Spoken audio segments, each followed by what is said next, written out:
South of Midnight is not a black story. Grifters just want to influence you not to try new IPs.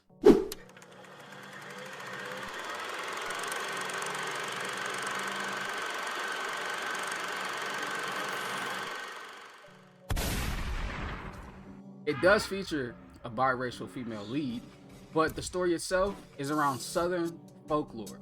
And no, folklore is not a black exclusive term.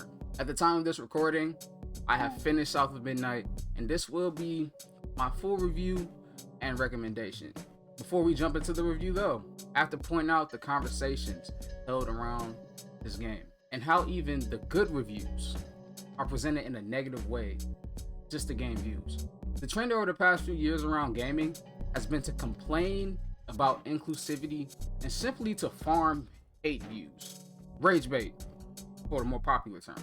I have to be honest, we do live in a time where conflict gets way too much attention. Since the pandemic and the rise of internet influencing and content creation, I say both because I don't consider them the same thing, people have started to understand that a large part of making money on the internet is to impression farm. Impression farming, you can look this up, is a marketing strategy. Literally. It's a marketing strategy where you bait your audience to cause controversy, cause them to engage and interact. Because a lot of people, to be truthful, like things but don't never really comment.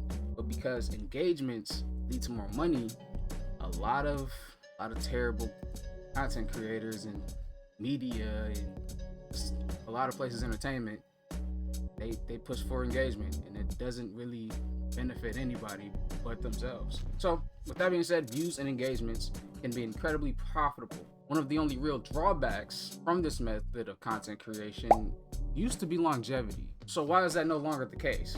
Personally, I think it's due to a combination of things. One reason, the influx of eyes on the content creator space. Although this has benefited creators and influencers, this attracts more manipulators to the scene. People who are good at twisting people's emotions and interests towards the things that only benefit them. Another reason, pandemic and the growth and influence of TikTok. Now, this isn't an anti-TikTok statement, it's just an observation. While we were all bored in-house bored, a variety of new creators were born on the TikTok app. As fun and entertained as we were during the pandemic, many people were gaining audiences and receiving lifetime changing opportunities from being themselves. People see that and they want it for themselves, of course. But instead of being genuinely them, they rage bait, they impression farm. Another reason, and this is gonna be kind of tough for a lot of folks to grasp because it takes a little more mental power, is the anti-intellectualism and willful ignorance that has just grown over the internet. Not even just the internet, really. It's all around this country, the world. People being misinformed and trusting bad sources because they like who they're getting their information from is one of the biggest reasons we are currently having the same conversations around games and media in general. We also have this issue where people are choosing not to do their own research. Folks who claim to do research only looking for things that confirm the beliefs instead of challenging them. It's just sadly what it is. People rather be right than correct. People rather be right in argument than correct in their facts. But now that times have changed, creators have changed to fit said times. We are left with the same recycled conversations, the same recycled narratives, the reused marketing strategies that take advantage of consumers. I, for one, would love to see creators going back to an entertainment first mentality in the gaming industry. We need a break from the product pushing and the engagement farming. And until we become better at discerning information, we can do with less informative heavy content. But my opinion is just one side of the same coin. I strongly suggest you take my words with a grain of salt. Perspective and influence can be dangerous to society. No, I'm not talking about our current president. This is the reference to the game that we are reviewing, South of Midnight. We begin our story with Hazel Flood, a biracial woman with the love of track and field. Although I couldn't really tell with her goofy ass run animation, but her jump animation is a bit more believable in my opinion. Our character is in the middle of a storm in which her and her mother need to pack up and leave, basically. Storm happened to hit a little bit sooner than they thought. It causes Hazel's home to be swept up by the waters while her mother is still inside. In the shock of the moment, Hazel runs after her home. She does happen to catch up to the house and attempted to jump on top of it. Here's where Hazel falls into the water, and we as the players unlock our abilities. Then we happen to notice a ton of strange things. After losing sight of the house, Hazel runs to the only place she can think of, the mansion of her grandma, Bunny Flood. Bunny, whom is an older, rich white woman, who quite honestly is not present in Hazel's life, but Hazel still gives her the benefit of the doubt and reaches out for her help. Here is when I notice Bunny may just not be trustworthy. She runs her hand over Hazel, and I notice a quite warping effect as her hand moves down Hazel's side. Then immediately notice Hazel get very tired. We end up waking up, locked in a room in a mansion, having to navigate ourselves out. We find our weapons in the attic, and as the chapters continue, we gain more abilities that help in and out of combat. Speaking of the combat, there's been a lot of discourse around it.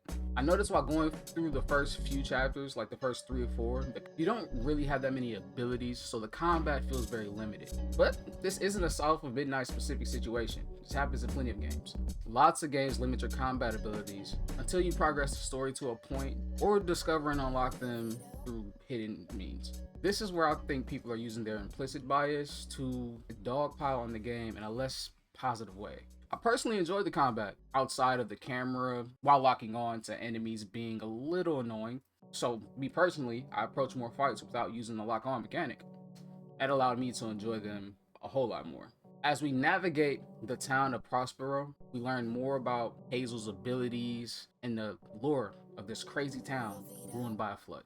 We pick up on how manifestations of trauma, it being inflicted onto others by hand or by poor systems of community, have destroyed the lives and perspectives of countless people. And no matter the stories we tell ourselves, they don't justify or excuse the harm that was really caused. Because those who are impacted the most still carry the pain with them, only truly able to move on or move forward after we the player help unravel the feelings of guilt, loss, pain, and anger. We must find better ways to cope with these difficult feelings. And we do this all while playing a character very easily blinded by their own emotions and preconceived understandings of others. I strongly recommend you give South of Midnight a try. I played it for free on Xbox Game Pass. It is available on Steam for the $40 price point.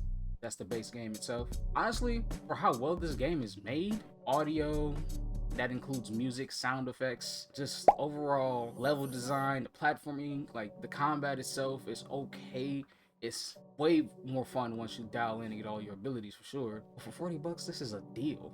Like, honestly, you're stealing at that price. That is one of the simplest ways for me to summarize a story without spoiling too much. It comes up here in secret.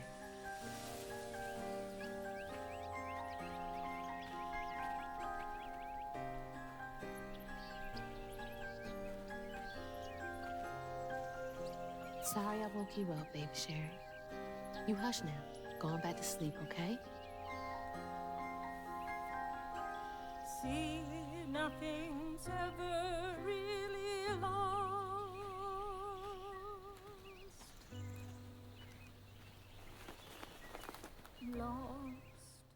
Now I'm going to discuss a few of my favorite chapters with you all. And this will contain spoilers. Please skip ahead if that's something you do not want to see. If that's something you want to avoid, go right ahead. But if you have not yet decided if you're going to play the game, maybe this section will give you the push you need to try it.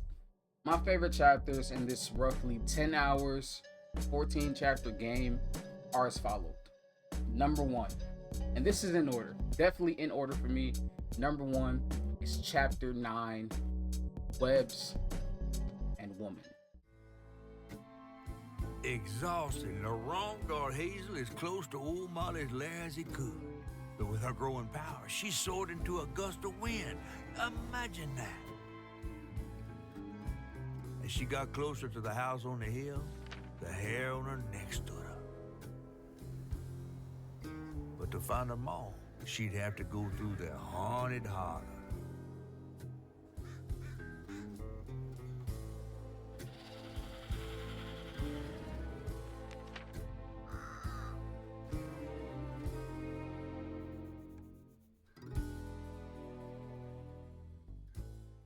This chapter is where we find the den of Hug and Molly. We learn about the missing kids and how they really weren't missing. They were put in foster care due to their parents' inability to take care of them. This chapter was designed incredibly. I pride myself on being pretty clever when it comes to figuring out puzzles.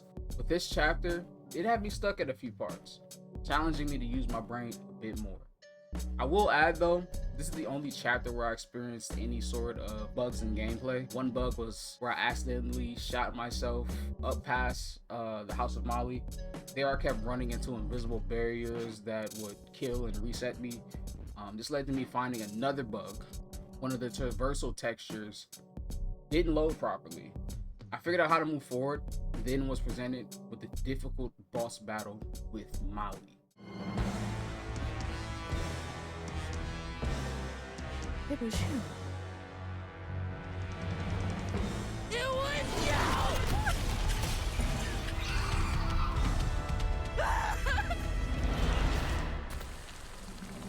What did you do to her?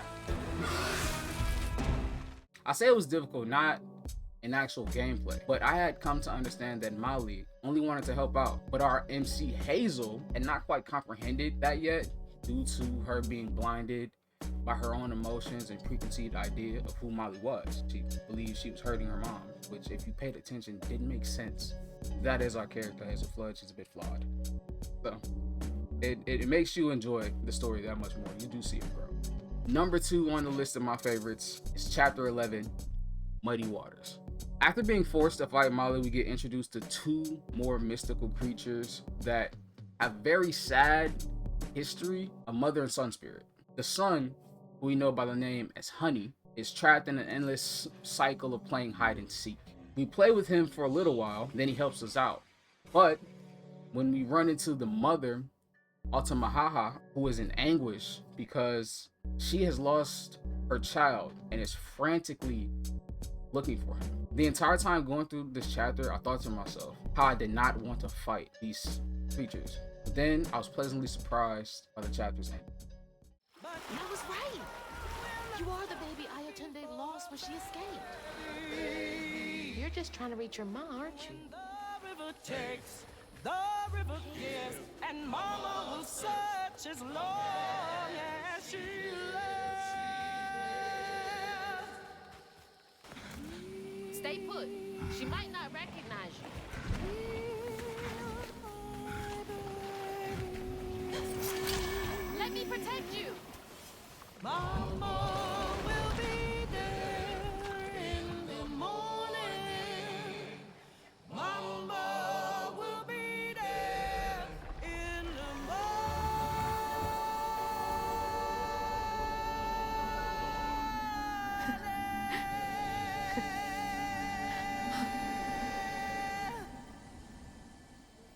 Me next. Me and Mama next. My third and favorite chapter of South of Midnight, chapter 6, Hush Sweet Cherie. This chapter is my third favorite, only because it references Hug and Molly taking Hazel's dad when he was a kid. Throughout this chapter, we learned Hazel had an aunt that passed very young. Not only do we discover that, we see how terrible of a parent Bunny truly is.